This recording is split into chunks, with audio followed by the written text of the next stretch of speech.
મિત્રતા અને દગો. આમ જુઓ તો આ બંને શબ્દો એકબીજાથી સાવ અલગ છે નહીં? પણ શું થાય જ્યારે આ બંને એક જ વાર્તામાં ભેગા થાય? ચાલો આજે આપણે વાંદરા અને મગરની એ જ જૂની અને જાણીતી વાર્તાને ફરીથી યાદ કરીએ અને જોઈએ કે કેવી રીતે બુદ્ધિ ગમે તેવા મોટા ખતરાને પણ હરાવી શકે છે. તો આ વાર્તાના મુખ્ય કલાકાર કોણ છે? એક તરફ છે આપણો હોશિયાર વાંદરો અને બીજી બાજુ છે એક ભોળો, સહેલાઈથી છેતરાઈ જાય એવો મગર. બસ આ બે ગુણ જ યાદ રાખજો, કારણ કે આખી વાર્તાનો ખેલ આના પર જ ચાલવાનો છે. એક એવો વળાંક આવશે જેની કોઈએ કલ્પના પણ નહીં કરી હોય. સારું, તો કલ્પના કરો એક ગાઢ જંગલની, જેની વચ્ચેથી એક નદી શાંતિથી વહી રહી છે અને એ નદીના કિનારે ઊભું છે એક ઝાડ જે મીઠા રસદાર ફળોથી લચી રહ્યું છે. આ જે જગ્યા છે જ્યાં આપણી વાર્તાની શરૂઆત થાય છે, જ્યાં એક એવી મિત્રતા બંધાવાની છે જે ખરેખર અસામાન્ય છે. અને આ ઝાડ પર રહેતો હતો આપણો વાંદરો. એનું જીવન એકદમ મસ્ત હતું, કોઈ ચિંતા નહીં, દરરોજ બસ મીઠા ફળ ખાવાના અને ઝાડની ડાળીઓ પર કૂદાકૂદ કરવાની. પણ એને ક્યાં ખબર હતી કે એની આ શાંતિ ભરેલી દુનિયામાં બહુ જલ્દી કોઈક આવવાનું છે. તો થયું એવું કે એ જ નદીમાં એક મગર પણ રહેતો હતો. એક દિવસ વાંદરાએ અમતું જ એક મીઠું ફળ તોડીને નીચે ફેંક્યું. મગરે ચાખ્યું અને એને તો જલસો પડી ગયો. બસ પછી તો આ રોજનો નિયમ બની ગયો. વાંદરો ફળ ફેંકે, મગર ખાય, અને જોતજોતામાં આ નાનકડી શરૂઆત એક પાક્કી દોસ્તીમાં બદલાઈ ગઈ. પણ કહેવાય છે ને કે દરેક મિત્રતાની કસોટી થાય છે. અને હવે વાર્તામાં એક નવો વળાંક આવે છે. વાર્તા આપણને મગરના ઘરે લઈ જાય છે, જ્યાં એક નવા પાત્રની એન્ટ્રી થાય છે, મગરની પત્ની. અને એની એક જ ઈચ્છા આખી દોસ્તીને દાવ પર લગાવી દેશે. તો બન્યું એવું કે મગરે એ મીઠા ફળ પોતાની પત્નીને ખવડાવ્યા. ફળ ખાધા પછી એના મગજમાં એક વિચિત્ર પણ ખતરનાક વિચાર આવ્યો. એણે વિચાર્યું, વાહ, જો આ ફળ આટલા મીઠા છે તો જે વાંદરો રોજ આ ફળ ખાય છે એનું કાળજું, એનું રગાડ તો કેટલું મીઠું હશે. જો કેવી વિચિત્ર ગણતરી! અને બસ એ વિચાર પરથી એણે પોતાની જીદ પકડી. એણે મગરને કહ્યું, મારે બીજું કંઈ નથી જોઈતું, મને તો બસ એ વાંદરાનું હૃદય જોઈએ છે. આ એક જ વાક્ય અને મિત્રતા, વિશ્વાસ બધું જ જાણે પળભરમાં તૂટી ગયું. હવે વિચારો મગરની હાલત. એક બાજુ એનો જીગરજાન દોસ્ત વાંદરો અને બીજી બાજુ એની પત્નીની જીદ. શું કરશે? દોસ્તી નિભાવશે કે પછી દગો કરશે? એ જે પણ નિર્ણય લેશે એનાથી બધું જ બદલાઈ જવાનું હતું. અને આખીરે પત્નીના મોહ આગળ મિત્રતા હારી ગઈ. ભારે હૈયે મગરે પોતાની પત્નીની વાત માની લીધી. અને ત્યાં જ એણે પોતાના જ દોષને ફસાવવા માટે એક ખતરનાક પ્લાન બનાવવાનું શરૂ કર્યું. એનો પ્લાન એકદમ પાક્કો હતો. જુઓ, સ્ટેપ બાય સ્ટેપ.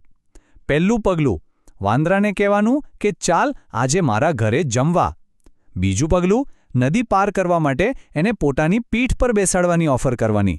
અને ત્રીજું, સૌથી ખતરનાક પગલું, જ્યારે એ લોકો નદીની બરાબર વચ્ચે પહોંચે, જ્યાંથી વાંદરો ક્યાંય ભાગી ન શકે, ત્યારે એને સાચી વાત કહી દેવાની. વિશ્વાસઘાતનો એક પરફેક્ટ પ્લાન. અને આપણો વાંદરો, એ તો ભોળો. એણે તો પોતાના દોસ્ત પર પૂરો ભરોસો કર્યો. એ તો ખુશ થઈને આમંત્રણ સ્વીકારી લીધું.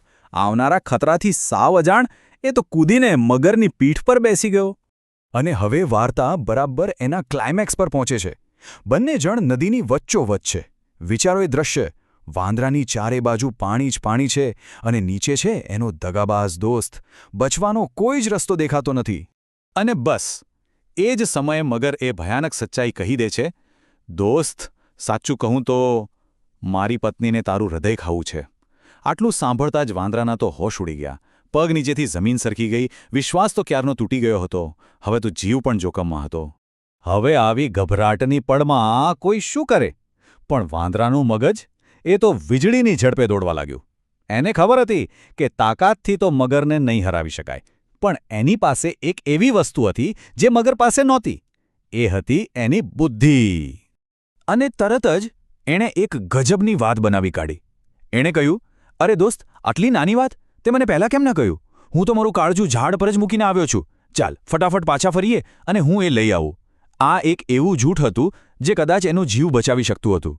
અને આપણો ભોળો મગર, એ તો વાંદરાની આ અજીબ વાતમાં આવી પણ ગયો. એણે એટલું પણ ન વિચાર્યું કે ભાઈ કોઈ પોતાનું કાળજું શરીરની બહાર કેવી રીતે મૂકી શકે. બસ એ તો તરત જ વાંદરાને લઈને કિનારા તરફ પાછો વળ્યો. જેવો કિનારો નજીક આવ્યો, વાંદરાએ 1 સેકન્ડ પણ બગાડી નહીં. એણે તો મગરની પીઠ પરથી સીધો જ એક લાંબો કૂદકો માર્યો અને પહોંચી ગયો પોતાના સુરક્ષિત ઝાડ પર. અને ઝાડ પર સુરક્ષિત પહોંચીને એણે નીચે મગરને બરાબરનો પાઠ ભણાવ્યો. એણે કહ્યું, "ઓ મૂર્ખ મગર, ક્યારેય સાંભળ્યું છે કે કોઈ પોતાનું કાળજું શરીરની બહાર મૂકીને ફરે?" આટલા શબ્દો કાફી હતા. એણે ખાલી પોતાની યુક્તિનો ભાંડો નહોતો ફોડ્યો, પણ મગરને એની મૂર્ખાઈ અને દગાબાજીનો અહેસાસ પણ કરાવી દીધો. તો વાર્તા તો અહીં પૂરી થઈ ગઈ, પણ એમાંથી જે શીખ મળે છે એ તો કાયમ યાદ રાખવા જેવી છે. તો આખરે આ વાર્તા આપણને જીવન વિશે શું શીખવે છે? આખી વાર્તાનો સાર શું છે? બુદ્ધિ અને સમજદારી, એટલે કે જ્ઞાનનો અને સાચા નિર્ણયનો ઉપયોગ કરીને કોઈ પણ મુસીબતમાંથી બચી જવાની આવડત. આ વાર્તા આપણને એ જ શીખવે છે કે તાકાત કરતાં અક્કલ હંમેશા મોટી હોય છે. તો ચાલો આ વાર્તામાંથી મળેલા 3 મુખ્ય બોધપાઠ પર એક નજર કરીએ. પહેલું, કે હાજર જવાબીપણું મોટામાં મોટા ખતરાને પણ ટાળી શકે છે. બીજું, કોઈની મીઠી મીઠી વાતો પાછળ છુપાયેલો સ્વાર્થ પારખતા શીખવું જોઈએ. અને ત્રીજું, જે સૌથી અગત્યનું છે, કે સાચી સમજદારી શારીરિક બળ કરતાં અનેક ગણી વધારે તાકાતવર હોય છે. અને હવે અંતમાં એક સવાલ વિચારવા માટે.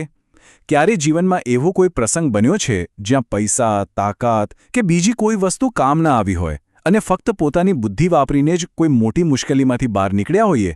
જરા વિચારજો.